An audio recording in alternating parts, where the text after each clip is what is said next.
Olá, começa agora o Construção Hoje Notícias e hoje você vai ver entrevista com Túlio Bittencourt, presidente do Ibracon. Exposição apresenta detalhes do projeto Porto Maravilha e empresa Método comemora 40 anos. Essas e outras informações você vê agora.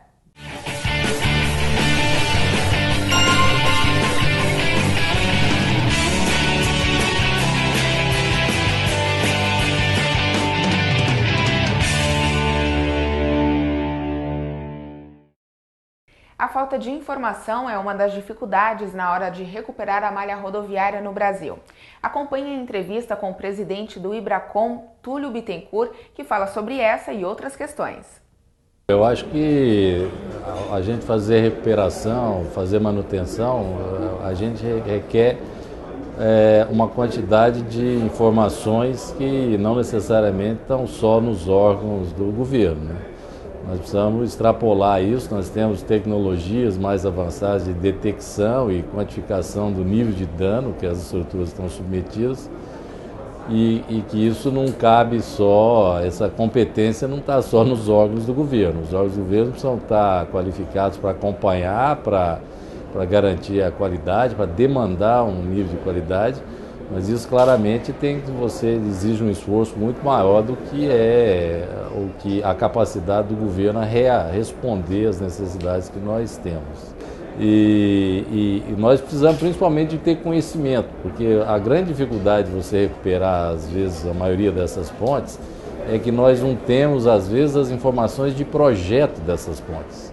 Então, isso é uma informação crucial, você ter os projetos, você saber como aquela estrutura foi dimensionada. A outra é você ter informação de como ela foi efetivamente construída, né? E depois, ao longo do tempo, porque certamente se elas têm problema de fadiga, elas são pontes já que têm uma certa idade. Você precisa saber como a que nível de história de carregamento que elas foram submetidas, para que a gente possa então avaliar a real vida útil que elas realmente que elas têm. Então, se você não tiver essas informações disponíveis, fica realmente muito difícil de você priorizar qual dessas milhares de pontes você ataca primeiro. Porque a quantidade de recursos é limitada e você tem que priorizar e tem que atacar as mais críticas.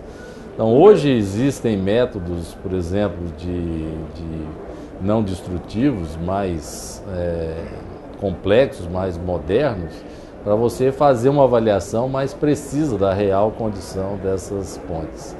Muitos desses métodos estão ainda em processo de desenvolvimento em pesquisa, mas já que a necessidade é urgente, você tem que usar todos os recursos necessários para garantir que você ataque primeiro os problemas mais urgentes e ao longo do tempo possa ir recuperando toda a malha viária.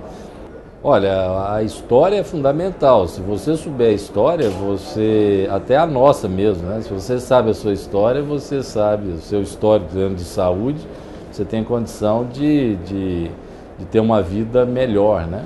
Então, o mesmo cabe a obras de arte, às vias e tudo mais. O problema é que nós sofremos reestruturações administrativas, com mudanças de órgãos, né, dos estados, do nível federal, e muitas das informações de projeto que nós temos, principalmente para a malha antiga, nós perdemos. Ou se nós não perdemos, é de difícil localização. Às vezes você perde um tempo enorme para localizar um projeto de uma estrutura até recente, porque você não sabe onde está. Então a gente talvez tentar se organizar e principalmente a partir de um certo instante, ou tentar resgatar ou guardar os projetos, as memórias de cálculo que nós utilizamos, talvez isso seja fundamental. O problema de agora é diferente, nós temos que enfrentar uma realidade que existe, uma realidade de pouca informação. Então nós temos que, de certa forma, fazer um esforço grande para resgatar a informação que nós necessitamos agora. Mas isso não quer dizer que a gente não possa se organizar, porque para o futuro, para que no futuro, principalmente que nós vamos investir bastante na nossa infraestrutura, a gente venha ter esse mesmo tipo de problema para frente. A gente precisa ter mais manutenção, a gente precisa entender que obras de engenharia precisam ser úteis, precisam ser desempenho de segurança, desempenho de durabilidade, e que se a gente não tiver uma informação muito detalhada sobre como elas foram concebidas e como elas se deterioraram ao longo do tempo, nosso esforço para reabilitá-las e conservá-las vai ser sempre muito difícil. Bom, o Ibracon faz o seu papel de divulgação, de você publicar e você ter publicações com as melhores práticas, as melhores tecnologias hoje disponíveis para o concreto, seja do ponto de vista de produção de materiais, novas tecnologias de dosagem, por exemplo, quanto do ponto de vista de aplicação estrutural, de aplicações de métodos aí de monitoramento e por aí vai. Então nós temos um evento anual onde nós congregamos aí por volta de 2.000 profissionais ligados às diversas áreas dos projetos, onde nós discutimos isso, né?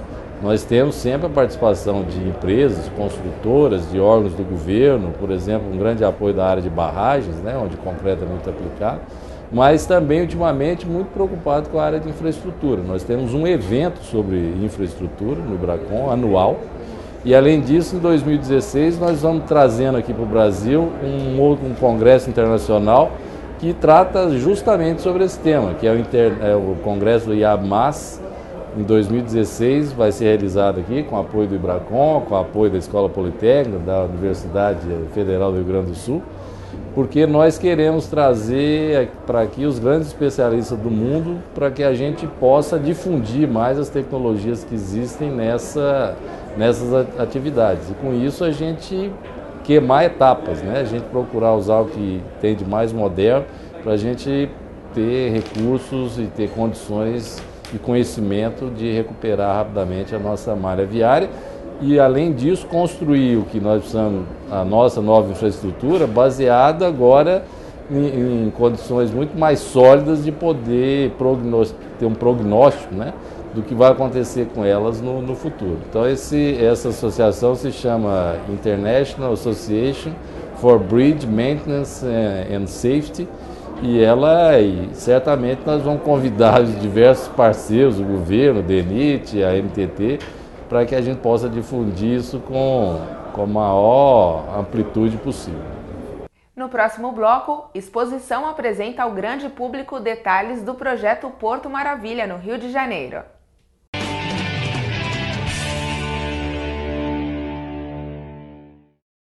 Pensando em você, que vive navegando entre uma obra e outra, a Sobratema desenvolveu a revista Grandes Construções para tablets e smartphones. Encontre tudo sobre infraestrutura, construção industrial, tecnologia, sistemas construtivos, sustentabilidade e muito mais. Veja também vídeos e galeria de fotos exclusivos nesta versão da revista Grandes Construções. Todos os anúncios publicados que possuem o endereço do site terão link para a página do anunciante. Acesse www.grandesconstruções.com.br. Revista Grandes Construções. Notícias e fatos relevantes para a comunidade da construção.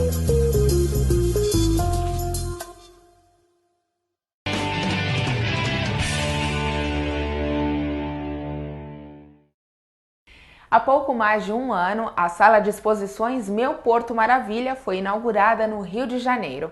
Mas durante a Construction Expo, que aconteceu em junho, um pouco dessa exposição também foi apresentada na capital paulista. Meu Porto Maravilha é um projeto que desenvolveu pesquisas históricas e culturais da região portuária da capital fluminense.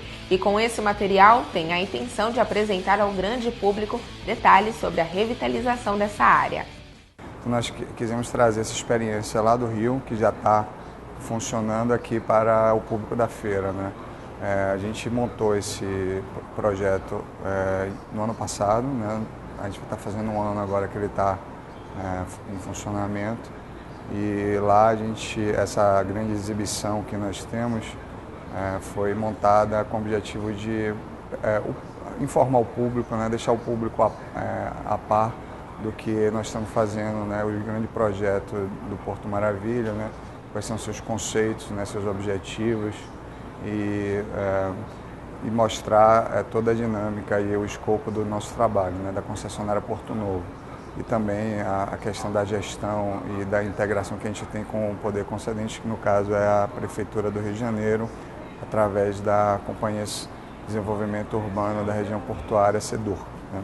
Então, a exposição ela é dividida na parte da história, né, no passado, no presente e no futuro. Então, nessa parte da história a gente conta um pouco do desenvolvimento da cidade do Rio de Janeiro, que nasceu naquela região, né, como é que ao longo dos anos foi se implementando. A gente fala um pouco também de grandes projetos urbanísticos da cidade do Rio, que causaram grandes mudanças, né, na cidade, como o projeto do Porto Maravilha está causando, né, irá causar o impacto, né, e os benefícios que ele trará para a cidade. Um dos destaques do salão apresentado em São Paulo foi uma réplica de uma grande tela que mostra todas as atividades que estão em andamento no projeto Porto Maravilha. Uma tela parecida, porém ainda maior, com 22 metros, e a maior tela multitoque do Brasil está no Salão de Exposições Permanente no Rio de Janeiro. A forma que a gente escolheu para informar dessa forma digital, né, interativa, ela tem dois aspectos importantes, que é a questão da facilitar a gente estar sempre atualizando o conteúdo, para que, como o projeto é um projeto dinâmico que ele está ocorrendo, a gente vai atualizando as informações do projeto. E também tem o objetivo de o público ter acesso à informação customizada de interesse, porque são diversos horizontes, né, parâmetros de informação. Então as pessoas não necessariamente têm um roteiro que do início ao fim. Ela é bem interativa, ela vai e busca os assuntos de seu interesse e não tem uma lógica, né, específica de roteiro, entendeu? Para quem está no Rio, o acervo permanente, com 283 metros quadrados de área, continua apresentando cada fase das transformações na zona portuária e constantemente há atualizações sobre os trabalhos em desenvolvimento. E quem pôde conferir a exposição em São Paulo com certeza se surpreendeu com o projeto. Para nós foi uma grande oportunidade, porque a gente tem feito grandes trabalhos de comunicação para o público do Rio de Janeiro, principalmente o público que está sendo impactado com o projeto, porque obviamente a gente no período das grandes obras, a gente tem a obra naturalmente causa alguns transtornos na cidade, e aí essa aqui é uma oportunidade de nós trazermos essas informações para um público diferenciado, né? Tanto o público que é um público que extrapola a cidade do Rio, e um público voltado para a questão da engenharia, que é um foco do projeto muito forte, né, porque a gente está fazendo inúmeras transformações, né, grandes obras de vulto. Nós temos as obras dos túneis que estão sendo escavados em profundidades bastante relevantes, né, dentro do centro do Rio de Janeiro. Uma parte desses túneis ela está passando por debaixo de edificações, né, bem densas, tem questão de fundação e preservação do subsolo, que requer uma expertise toda específica, né, e as empresas que estão por trás dessa obra têm esse know-how, têm essa disciplina para colocar em prática um projeto como esse. E aqui, de fato, é uma oportunidade para o público de saber o que é que nós estamos fazendo lá, desse ponto de vista de engenharia, que é vultuosa, são vultuosos desafios. Tem um outro grande desafio também, que é a construção do Museu da Manhã, né, que é um museu projetado por um arquiteto renomado, o Santiago Calatrava, espanhol, e ele tem um desafio de engenharia também muito forte, que as empresas aí estão tendo que se adaptar, estudar, né, contratar até vários parceiros, inclusive alguns deles estão aqui na feira, parceiros de primeira linha, para que a gente consiga fazer frente à entrega dessa obra, que também é um grande desafio lá para a gente. Na capital fluminense, o espaço Meu Porto Maravilha fica na Avenida Barão de Tefé, sem número, esquina com a Avenida Venezuela, na Saúde.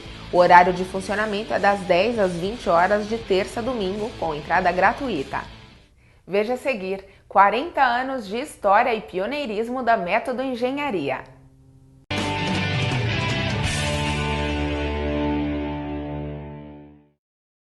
Você, que acompanha a evolução da tecnologia, vai gostar desta novidade. A Sobratema disponibiliza a revista MT para tablets e smartphones. Obtenha gratuitamente o melhor conteúdo técnico sobre máquinas e equipamentos para construção e mineração do mercado. Você pode acessar a revista completa, além de ver vídeos e galeria de fotos exclusivos. Todos os anúncios publicados que possuem o endereço do site terão link para a página do anunciante.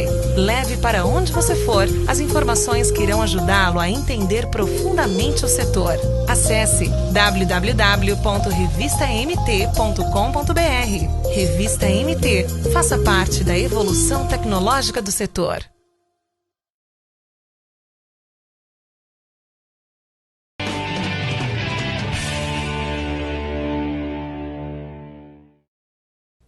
Uma das principais empresas de engenharia do Brasil comemora 40 anos em 2013.